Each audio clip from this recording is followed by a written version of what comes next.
Good morning. We're here with our friend Don Nance. Don Nance is one of our newest Arizona drag racing legends. Don's been one of those guys that have been around forever. I've known him for a long time. Drag racer fan, drag racing participant. But a lot of people know Don and remember his beautiful bride Paula. Who this year we're both excited. We're nominated in the Arizona Drag Racers Hall of Fame. Very deserving for the both of them because they've been a staple for Arizona drag racing for as long as I can remember. So welcome.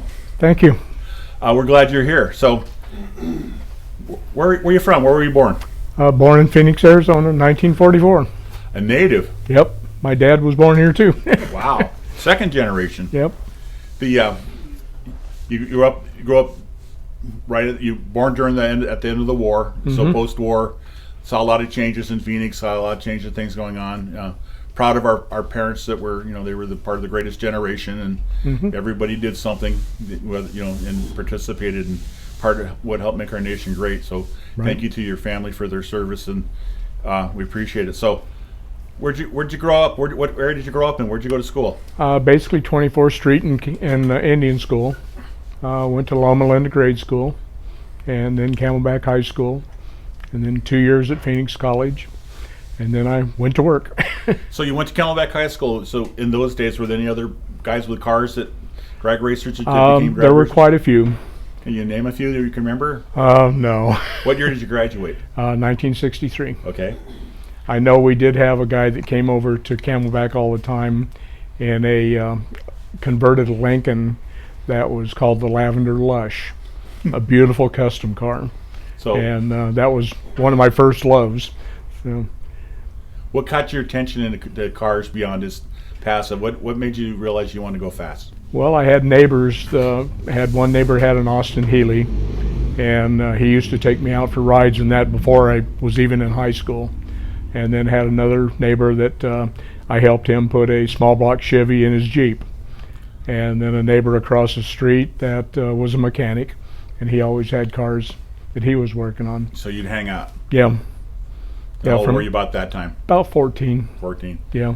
So you went to school, high school. So what was your first car? Do you remember? Well, I bought a 39 Pontiac two-door sedan for $25.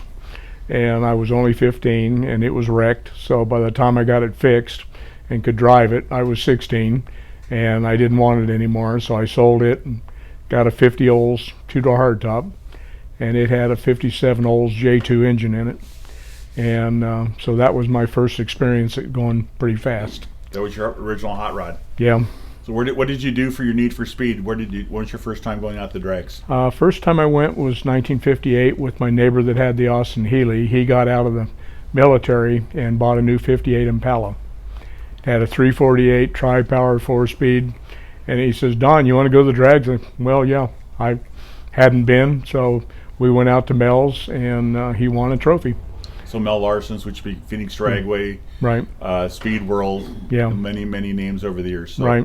But that was your first time going out there, and it was 58? Yeah. Actually, it was not Mel's. It was a nearby track. But it was just out that general area. That right. It was one of the old Air Force emergency landing strips. You remember any cars out there that you said made you want to go, I've got to do this? I know there were dragsters there, and I was looking at them and didn't know what I was looking at, but I loved it. So when did you go to the drags for the first time to drive a car? First time I raced my car was 1963, and I graduated, took my 53 Chevy Bel Air convertible out to Mel's with Paula, and won a trophy. That was probably the best trophy you remember. Still have it. Yeah. How did you meet Paula? She was a freshman in high school, and she went to the Christmas dance, which I was a junior. I never went to dances, and I was there, and she was with a girl that I knew, and she came over and says, "You need to ask that little blonde to dance." And I didn't know how to dance, so anyway, I asked her, we danced, and then I lost her in the crowd. So we went and cruised Central. Then about 3 months later, we were cruising high school at lunchtime, and we were driving by the tennis courts, and a tennis ball bounced off the hood of my car. and it was Paula's tennis ball. What road was that? Highland or something like that? Or Yeah. The back. Yeah. I remember. Yeah. Anyway, the tennis ball bounced off the hood of my car, and here I see this little blonde standing over there apologizing for hitting my car. And then you didn't lose her after that. Didn't lose her after that for 60 years. What a great story. So you went to Mel Larson's for the first time out. So how did your interest in racing progress? Tell me about what was your Well, in '63 when I won the trophy, I saw Dennis Casera out there racing, and he had a Falcon 6-cylinder, and I says, I can do that. So in '68 I built my first Falcon, and actually Dennis helped me some. He sold me his 4-speed, and built that and had quite a bit of success with it. And finally in '74 I had a clutch explosion, and that ended that car. Hit the guardrail on the left side of Beeline, and then went on down and hit the fence. So you tore the car up pretty good, but not just. It was destroyed. Yeah, the clutch, no scatter shield of any kind for that car, and it basically cut it in half. Had no steering, no brakes. The frame where it attached to the unibody was blown away. So you dusted yourself off. Yeah. Said, what am I going to do now? Well, I went out to Mel's the next weekend and was talking to Mel, and he says, I need a starter. And so for a year I worked as starter, and that was a lot of fun. And I never had stood between two race cars at once, and watched them go down the track. And then after about a year, one day Mel comes out to the starting line and says, Don, I need you in the tower. So I went up in the tower and I said, what am I doing? He says, you're the announcer now. They had a disc jockey that normally did the announcing, and he didn't show up. So I became the announcer, and that was 3 or 4 years of that, and got to be good friends with Mel and Marilyn. And then I eventually built my Torino that was my tow car, converted that into a race car, and I raced that for a few years. I was going to convert it over to super gas, but I decided it weighed 14 tons, so I better not do that. So I ended up in 86. I'm sorry. I built the Falcon, or the Mustang. I'm sorry. That's okay. There are a lot of cars, but they're all Fords. Yeah. You've been by the Ford bug all of a sudden. My '53 Chevy I loved, and I'd love to have it back, but always had good luck with my Fords. So you're a Ford guy. You became addicted to it, the blue oval. Yeah. So tell us about the Mustang.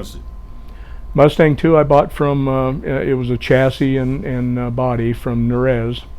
Robert Nerez. And he had built it over a period of time for a guy that bought the car originally from Sanderson Ford. And it was a complete Mustang 2 Cobra at the time. And the guy kept wanting to go faster, so he kept converting it and having chassis work done. And Robert put the front end on it, and then he put the back end in it, and then he tied everything together. And bought all the fiberglass parts from Robert. And he actually had a fire in his shop, which burnt the hatchback. And so I ended up getting the hatchback late. But built that into a car and had a lot of success with it. Had a lot of fun. Never went real fast. Went low 11s with it. Then 1998, 99. I'm sorry. I came home one day, didn't want to work on it anymore, and sold it to my son Daryl. And then it still lives on. He still has it. He's now running 930s with it, a lot faster than I ever went, and he's having good success with it. You continued all that time to, you and your bride continued to go support him at the races. Always, yeah. Always were there. Yeah. So Daryl, let's talk about him for a little bit. Okay. He's definitely took the family passion and moved forward with it, and has had some success with the car. He has, yeah. But you've decided ultimately some of the sad news that all our Arizona people is we're losing a native and his family are all moving here. We got Don here in time before they're making the move to Tennessee. Going to learn how to sing Rocky Top in his sleep and and enjoy all that. But they're taking the race car with them. And have you been in any tracks is the Nashville area you're moving to? Well, yeah, we're moving to White House. Okay. Which is northeast of Nashville, and I haven't been there. Daryl's been over and looking at the house we're buying, and we did a few months ago. We went there on vacation, and went to Bristol, and that was a beautiful track. We loved it. While we're there, we find out that you drive a few miles in any direction, and there's a drag strip. And of course, knowing when we left that Wild Horse Pass was closing, and no one that we know of is building a new track. I know people are working on it. And anyway, that's where we're at. I'm going to move here in a few weeks. So the Nashville area, I'm familiar with it. I worked for Holly for a while, and I'd fly into Nashville and drive up 65 up to Bowling Green, but I know there's quite a few small drag strips and small drag strips and a lot of fun places. And even though it looks like on a map it can't be that far away, Bristol's there, but it's a little bit of a tow. Yeah. It's deceiving how long Tennessee is. Yeah. So, you and Paula, what else did you like to do? What was your other fit? We were into bowling, and we both loved Indian jewelry, Native American things you hang on the wall, stuff like that. We actually had these rings made for our 40th wedding anniversary by a Native couple from Chenli. And that was an interesting story. We asked them if they could do it, and they says, well, we don't know anything about your marriage. And so they had to go ask the chief of their tribe if they could do it. And he says, well, how long have you known them? We had known them for 4 or 5 years then. And he says, if you feel their marriage is solid, you make the rings for them. Wow. They made the rings, and he blessed them. And unfortunately, Paula passed away. That's her ring. We lost Paula, but she lives on. So yeah. So when the great story for the people who weren't there and don't know about it, Don deservingly so was inducted into the Drag Racing Hall of Fame, and had a great celebration, a great ceremony. But what he didn't know, was kept a secret from him, and when Bill Goosey got up to announce him, he wears 2 trophies in his hand. Yes. And what he didn't know at the same time, because Paul had been there every step of the way with him through all his racing, she was also named in the Arizona Drag Racing Hall of Fame. Yes. And rightfully so. And that's a great story. You got me crying, so stop. Okay? I'm sorry. No, but it's heartfelt. Yeah.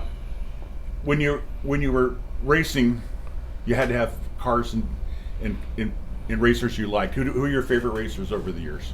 Well, Dennis Casera was a good friend. He helped me with my first car.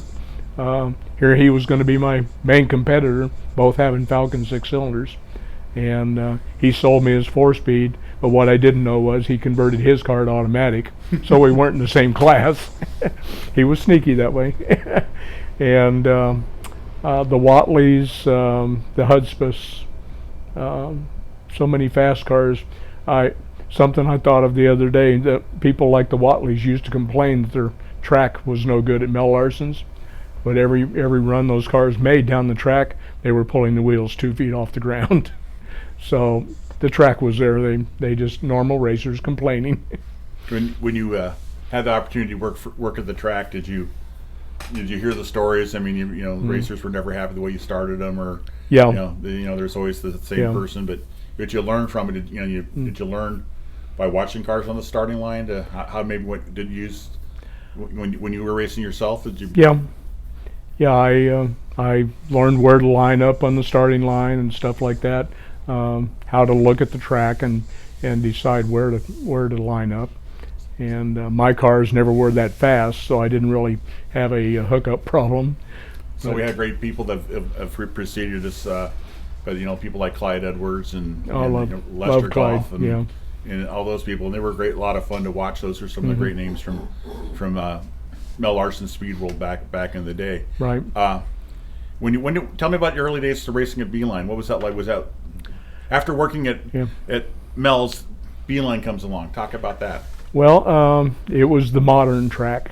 Had all the modern conveniences and Everyone loved it. They had the national events, which Mel only had one, and then of course it was taken away and moved to Beeline, and it was a shorter drive for us to get there in tow, and I enjoyed racing there. It was a lot of fun. You saw probably more of the bigger names through Right. there. Yeah. Garland, we'd see, besides Garland's, we'd see. Well, we had so many. I met Larry Steiniger and Al Eschenbaugh in 1962. A high school friend took me over to their house, and was blown away by their car. And I always made sure I saw them at the races if they were there, and talked to them.